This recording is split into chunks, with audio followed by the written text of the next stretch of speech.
Good evening, this is Capital News for Monday, March 27, 2017. With the news, I am Ivor Wharton. Thanks for joining us.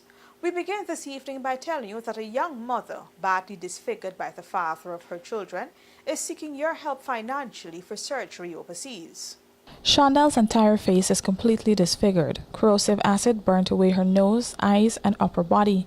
Within the blink of an eye, this woman's life was changed forever at the hands of the father of her children. After enduring almost 10 years of abuse, Shonda Williamson decided that she had had enough and finally summoned the courage to walk away from the relationship. But her former lover was not prepared to let her enjoy a life away from his control. The man journeyed from Linden Region 10 to punish the mother of his children by attacking her at a friend's house in New Amsterdam, Berbice. Williamson was full of life and hope for the future. She had just begun working and was caring for her two boys away from that toxic relationship when the incident occurred. The perpetrator, Alfred De Jong, also known as Natta Boy, committed the horrendous act while screaming, "If I can't have you, no one else can." Every time I leave it, I always move home back by my mother. And he will come and he will say he's sorry and he won't do it again. And I will just forgive him. Because, it's long now we're together.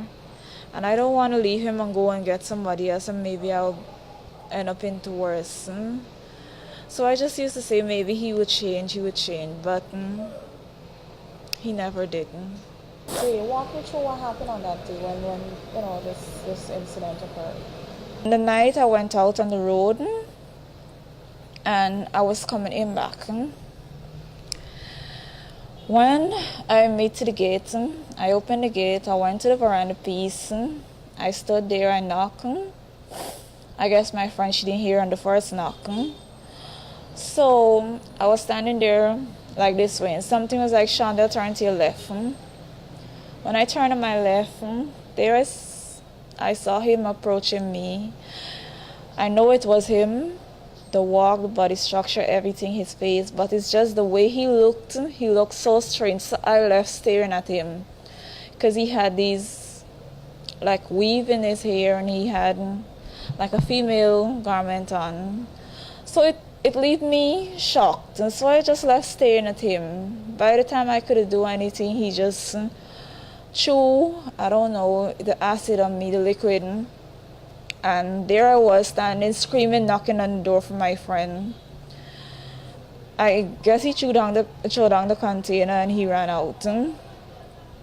While knocking on the door, she opened, because I was screaming for her. She opened. She was like, "What is this? What happened to you?"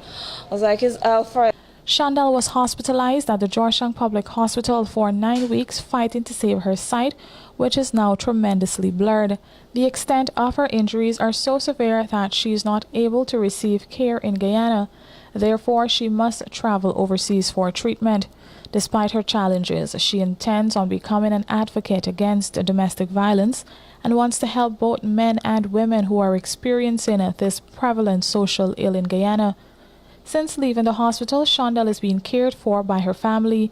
She explained that the most painful part of this ordeal is the fact that her children are afraid to come close to her because of her state. I would just like to encourage that person to get out of it fast. Even to the first hit. Don't think it will done there. It will continue. Like I did, I was staying and say it will stop, but it lead to this. Just don't stay any longer. Just get out of it fast. Well, I'm grateful to she. Thanks to them. When I finish with this year, I just want to be out there to encourage my fellow young women, even to these gentlemen, if I could talk to them, just because they should look at it, that we women are like their mother. We're there doing everything just like their mother. We're there cooking for them, cleaning their clothes, washing their clothes, doing everything. It's just that we women please them in the emotion way, but their mother don't. So why, if you don't raise your hand to your mother, why is it you're raising your hand to your woman? It's not good. Just stop it. You also said to me that you think this happened for a reason, that God has a plan. Tell me a little bit more about that.